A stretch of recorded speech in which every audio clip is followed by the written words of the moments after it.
So a little bit about me, for people who've not yet met me. I'm sure there are some out there. I have been doing this for an awful long time, as you can see by there. And that's me in one of my happy places, which is on top of a Swiss mountain.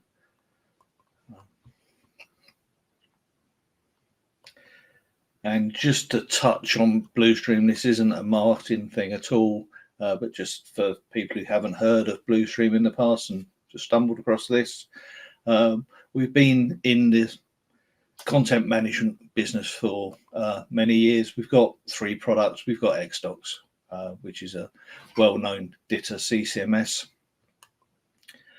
We have our manufacturing suite, which is something we've developed to support manufacturing companies. And we have our delivery platform. Find out much more about that on the Bluestream website, address at the end. But this is really about DITA and CCMSs. And if we think about it, DITA's been with some of us, awareness at least, and actually since 2005, which was when it was actually approved as an OASIS standard. Those in IBM had used it previously. And if you think about it, this is such a long time ago. This is 2 years before Steve Jobs stood on stage and showed off the iPhone. And it's the same year that the A380 took off for its first test flight, brilliant aircraft to fly in. It's the year that YouTube launched. And if you're not familiar with the name of Jared Karim, he was an early employee at PayPal alongside Elon Musk, and also obviously set up Tesla and SpaceX, and a guy called Reid Hoffman, who's the person behind LinkedIn and others. So obviously we're doing something right then. So the very first video was uploaded to YouTube. This is Jared, and I'm not sure if this will come across well. Cool thing about these guys is that they have really, really, really long trunks, and that's cool. And that's pretty much all there is to say. So from there, we've reached YouTube of today. So in effect, we've leapt forward there 19 years. And not everybody, obviously not everybody had a CCMS 19 years ago, but many people have had their system, they're storing and managing their content in for many, many years. And for some reason, unlike other software systems, people aren't actually changing it on the whole. What prompted this webinar is we've started to get some people approaching us because of there's a general disruption within the market at the moment, which is making people think, maybe we should be looking. But if that's the case, how do you go about this looking? Which is what I want to cover today, because although we're on the same CCMS system, your CRM has changed almost certainly several times. Account systems get changed, website platforms. We're on our in the time I've been at Bluestream, 6 years, we're on our 3rd website iteration in that time. Within manufacturing, ERP systems change, PLM systems change, and marketing will change things because marketing has lots of money. Marketing will change things annually. Quite often, they'll add more systems into this and spend the money that they seem to get given that other departments, such as tech pubs, which in my opinion are much more valid, don't actually get credited with. And as humans, we're used to replacing things. Apple have made us, since 2007, brought in this idea that everyone should have an expensive, all singing, all dancing mobile phone. And not only that, you're going to replace it every year. It's something I try to resist doing. Laptops obviously get better. Cars will be replaced. And some people in that time, I'm sure, have also replaced their partner. I'm still happily married after many years. But it's there. So what is it that's stopping us making this change? Why haven't we changed the CCMS? So is it fear? You know, is it cost? Is it the fear of if we change to a new system, you know, it won't deliver the same as the old system? Is it the effort of doing it? Are people just thinking, oh, that was such a long slog. It took so much work to get from Word into XML or from FrameMaker into Oxygen, or I really don't want to do it again. Or is it just this worry about, oh, what we've got isn't fit for purpose? We know it's not fit for purpose, but do we want to change it for something else that possibly won't be fit for purpose?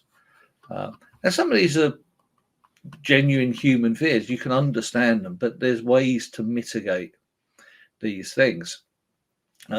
And basically, we need a change.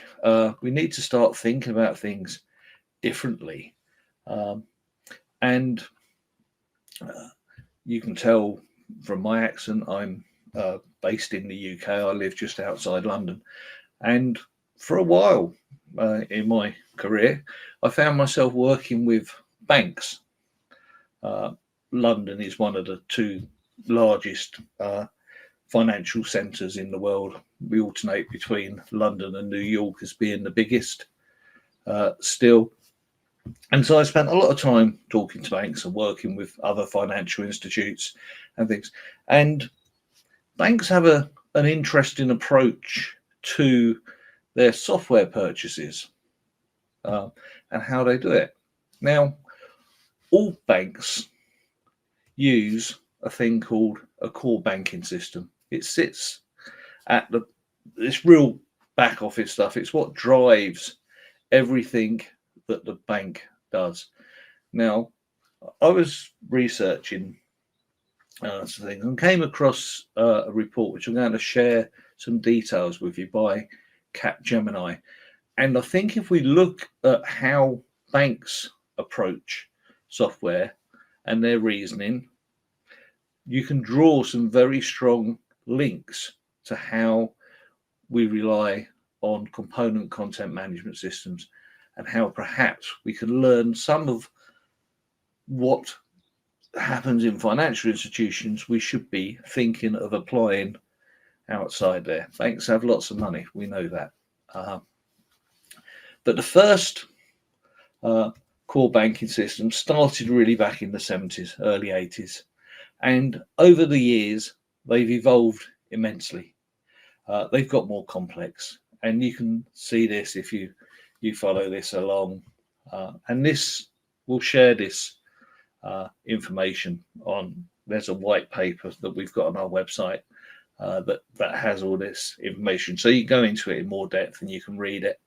But this is, we've moved on, and most recently into big data and really scalable systems, and a lot more mobile friendly, because obviously back here, you know, back to our man Steve kicking in here, even he didn't think, but imagine we would be doing that much mobile banking when he first stood up on stage, or maybe he did. He was certainly a clever guy.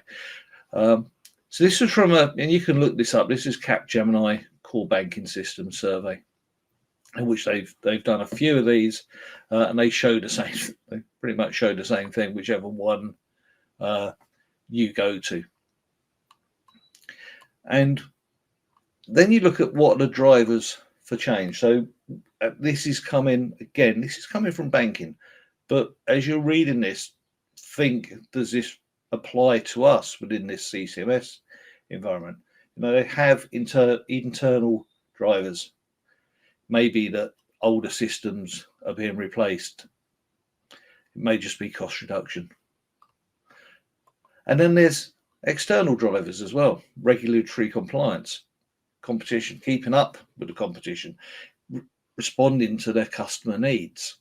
And again, compliance is something that's very big within technical documentation, and certainly something that structure can help with. And then in this same report, we look at the objectives here. So there's business objectives. What are the business objectives? Reducing time to market, improving the compliance, as I said, generating sales opportunities. We need to get across to the rest of our companies how important good documentation, well delivered, how that can actually create sales opportunities, reduce bounce rates off of websites and everything else, and generate this consistent multi-channel experience. But again, this is banks. This isn't, we're not on CCMSs at the moment here. And technology drivers, multi-channel capacity, and then operations drivers, streamlining processes, eliminating manual operations, outsourcing of non-core operations. Maybe that's getting your SMEs to work a little bit smarter with you. And then we get into how banks build business cases. Now, I'm going to skip this slide because I'm going to go into more detail a little bit later on in the presentation. So you'll have plenty of time to read this. But so why do banks every 10 years, which is what they do, they literally every 10 years, they will go along, they will throw out a system that's cost multiple millions of dollars and put in a new system that costs multiple millions of dollars without batting an eyebrow. They really, it's a strange thing to see in many ways, but it's so they see that new systems can offer more, do more, so they bite the bullet and they make that change. And some of the savings, again, labour savings, operational savings, IT savings, reducing costs and increasing business. So these are all drivers that the banks are thinking, hey, this is why we can go ahead and we can make these changes. But what would that look like if we take this and we then apply it to the CCMS market? Now, similarly to banks, there's been an evolution of component content management systems. If you think about it, how it all started back in 2005, we were dealing with in-house systems, very limited functionality. It was Bluestream we didn't have our first CCMS. We didn't release Xdocs until about 2007, and we were one of the very first systems out there. So people relying on things like SourceSafe and Git, developer tools, really, because developer tools can support structured content reasonably well in many cases.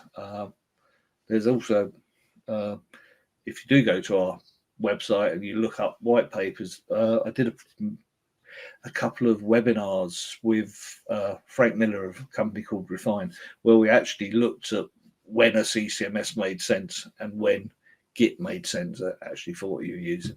So you can find that again on our website. But we've moved from commercial systems to SaaS systems, and now what you're seeing is very complex tools integrated with other systems. So integrated with the CRM and integrated with PLM systems or CPQ systems, and being able to do much more with your content. We push people to actually look at how much more you can do with your content, because in doing that, that's when the real value of having your digital content comes to the fore, and that's when people start realizing that you're not a drain on the company, that you're actually a genuine asset.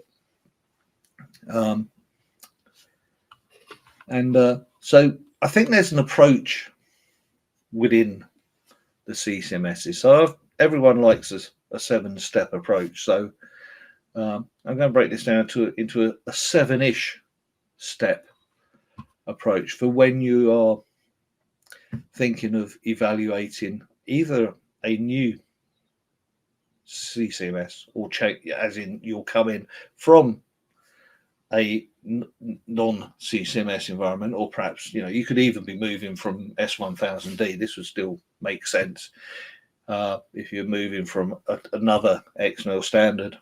Obviously, within DITA we have a component content management system. Within S1000D they have something similar. They call it a common source database. That's a whole different presentation. But if you have the experience, you've got your CCMS, it's no longer you're questioning whether it's fit for purpose. Let's run through some steps here and think about how we do it. And step 1, I'm calling this step 1A, is really you need to realize how much more you know from when you started. When you first moved to DITA, when any of us first moved to DITA, we knew very, very little. We learned on the job. We picked things up. The standards developed. People have solved problems. We've shared it as a community. And we're much more knowledgeable now than we were then. There's another really big obstacle that you need to also consider. When you first moved to DITA, part of what you had to do is you go through the whole process of justifying this, going away, getting budget, getting approval from senior management or board to actually go off and spend the money and make that change. Now, you've already done that. So now, if you move to another system, that big obstacle of saying, oh, we should be in structured content, structured content's going to do quite a lot for us. That argument's been had, it's been won. No one can dispute the benefit of moving to structure. What your new argument is we think we can do more for the same money, or potentially less money. So recognize how much you know before you start. I cannot overemphasize how important that is. And then the second part of step 1, let's call it step 1B, is, are there genuine drivers for change? Is everything working tickety-boo? Are you able to do everything that you want to do today? If you answer yes, then okay, maybe there's no need to change. But the other consideration is the future.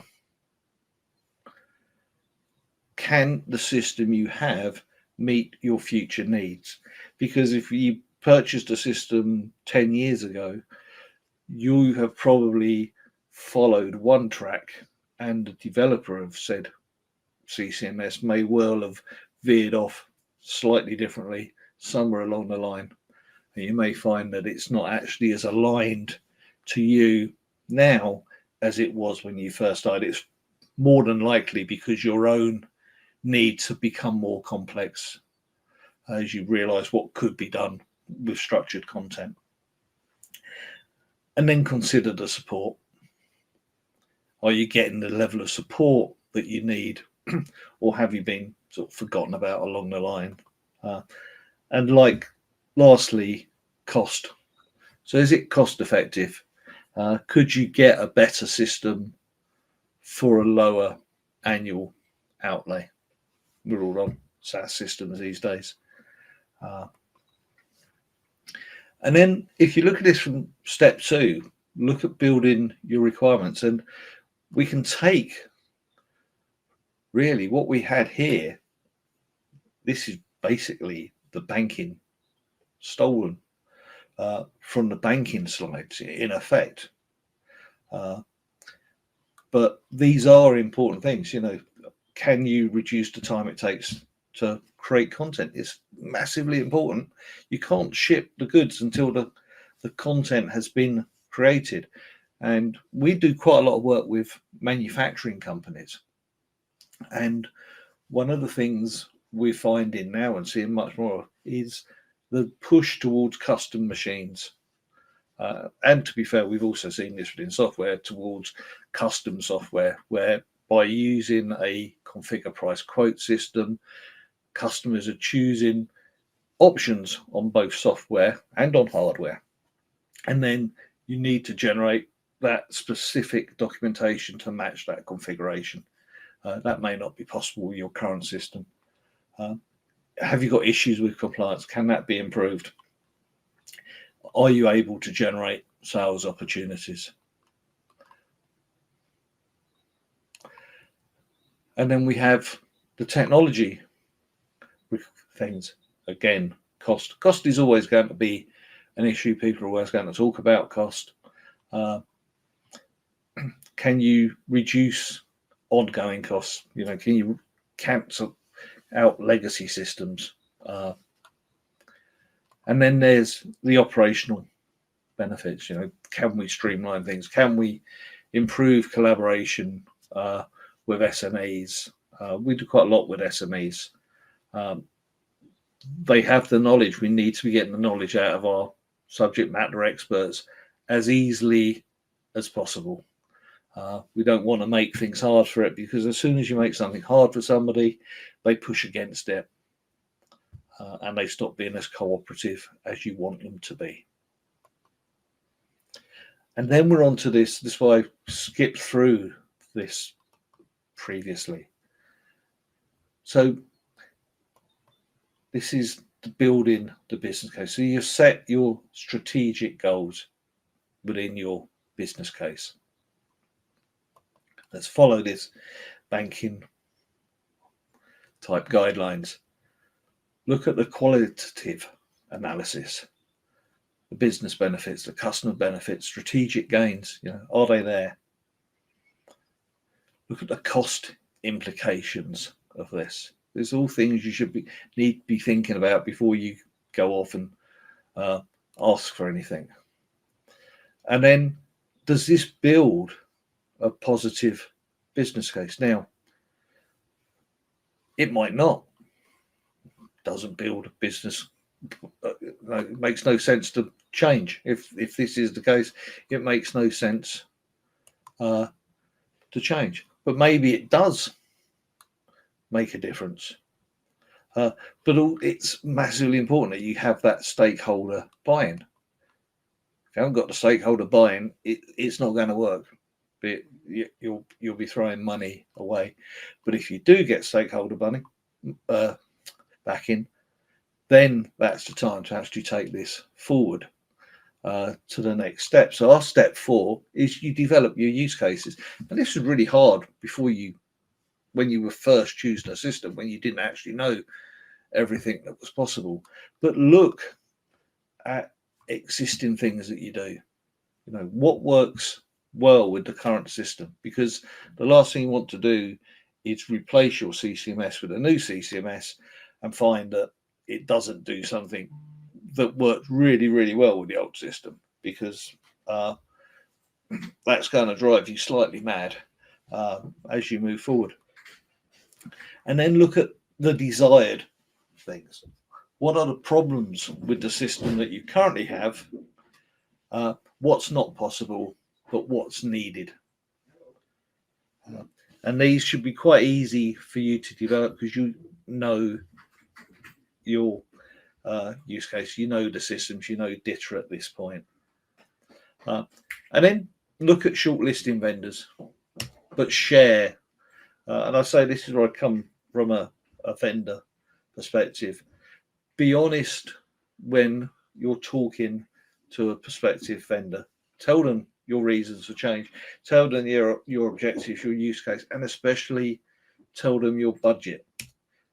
If you've got the ambition for a really flash all-electric van and can only afford a rather old car, be realistic.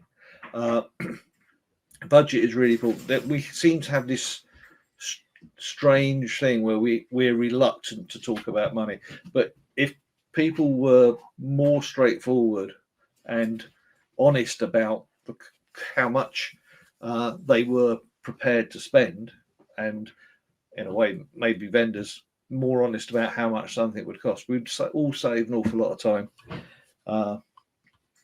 I've been through many a procurement process where people have said, "Oh yes, we want this, we want that," at the end, and then they've turned around and said, "Oh, but we've only got this really small budget." It's quite frustrating, and it just wastes everybody's time. So you could issue an RFP. I've called it RFP, like request for proposal. You shouldn't need to go into the full 20 pages of requirements. You should have enough understanding about what you need, how things work, what things look like. But you may need to do a little bit, but I would say it only needs to be quite a small process.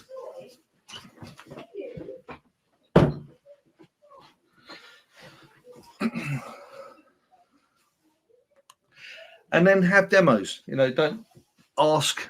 You've had the conversation. You've had a frank and honest conversation with the vendors. They should be able to give you a good demonstration addressing those needs that you have. Just the first off one, very easy. And then short.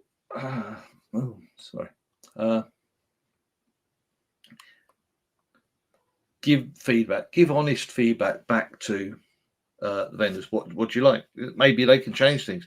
We don't always show things as well, perhaps, as we should. We sometimes show things we think are really cool, but you have no real need for. So feedback's important both ways. It's really good. Let's try and all be a bit more honest with each other within this marketplace. So then we're into evaluate and select. So if you identify the potential systems, evaluate them as a team and use your own content to do that. Any vendor should be quite happy to take your content, put it up in their system, give you a sandbox environment, give you some training and say, okay, this is how you tackle those use cases, and work through those use cases and score them. Work as a team and use something like a Moscow scoring system. What must it have? This is our use case. Work that through this is something we can't do with our new system. We want to do it. Or we can't do it, with the old system. We want to do it with the new system. Must have this, could have that, and work it out and make your choice from there, which moves on to deployment. So the first thing you're going to need to do is develop any integrations, because it may be that you had integrations before. They won't be out of the box with any vendor, although most systems are quite flexible. You then go through testing, and again with a dedicated team and support from your new vendor, which gives you options as to whether you run in parallel or whether you just cut over. I would suggest you run both systems side by side if you've got enough capacity to do that. Try a new set of documentation in the new system whilst still maintaining stuff in the old system, and have defined KPIs. So you should measure before you start. One of the things before you make any changes, actually go and take some metrics, establish some metrics. How long does it take to create a document set, a particular? How long does it take to get approval of a document set? How long is it taking to get SME collaboration in a document set? What is it that you're doing? How long does everything take? How much is everything costing? Because you can then measure how long is that taking with your new system, which gives you a great ability to review how effective that change has been. And benefits, there's benefits from this transformation. And again, we follow this different text. We have a new system may well be much easier to use. It may be much quicker in order for you to create content. Improved interaction with your SMEs can be an operational saving. We can reduce the burden on IT. Everything's moving to SaaS rather than on-premise. And if you're delivering if you're creating some more flexible content, then the ability to deliver that in a more flexible way through portals, that's actually creating revenue for your company. So the change is actually benefiting the bottom line as we go through. So a couple of conclusions. Don't put up with something that doesn't work, I think. You can improve productivity. You can reduce costs. And you can, this is so important, because think of the future. How are you going to be delivering content in 3 years' time? We've got content being delivered on machines from the CCMS. That's something that we're going to see much more of within manufacturing moving forward. But more intelligent portals, push displaying, using metadata to display to someone who logs into your system only content related to the products that they own. An engineer up a wind turbine actually seeing the documentation for that specific instance of that particular type of wind turbine. Get better information out there is so important. And other people other industries are accepting change. So really, why aren't we? That is the thing. So see if we've got any questions.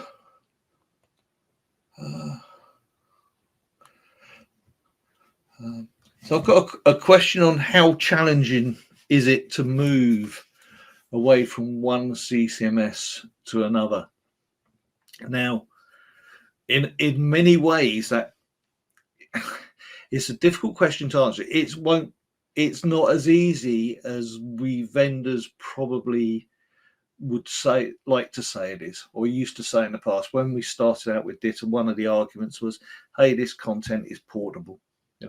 If you don't like one CCMS, you can pull it out and you can drop that DITA into another CCMS and it'll all work smoothly. The fact is, that's true sometimes, and sometimes it isn't true. Some DITA CCMSs aren't actually as honest or aren't as pure DITA underneath the hood. They add some content in order to make it work. There's some old technology that has crept in or has always been in some of the systems. So some systems it's much easier than others to migrate from one to another. But I think it's still easier to go from a CCMS to another CCMS than go from a proprietary system with proprietary XML to a CCMS. For example, we've migrated companies from Authret, which was a proprietary system, and that can be messy. So it's a case-by-case basis, and it depends on the integrations that you have. You'd hope that most of the publication side should work, but sod's law is there will be something that tries to trip you up somewhere along the line. Just the sheer nature of things, unfortunately. But on the whole, it is easier than the first journey that you took, and by going through the steps, like I said, by going through the testing, you'll know pretty soon how painful or how easy it's going to be, because you're asking the vendor who said, "Oh, our system does this that your old system doesn't do." You're asking them to prove it. You're giving them some content. It's okay. Show us how it works. So you put processes in place. So as I mentioned, if you go to the Bluestream website, which is bluestream.com, under white papers, there is this, is it time you change your CCMS document? And with that, I would just like to thank you for the time you've spent listening to. Please email me. My email address is on the screen. Please, any questions that you have, any comments, please feel free to send them. Thank you for your time. Early in the morning for some people, later in the day for others. So with that, I'm going to end the webinar and look forward to some communications from people. Thank you very much.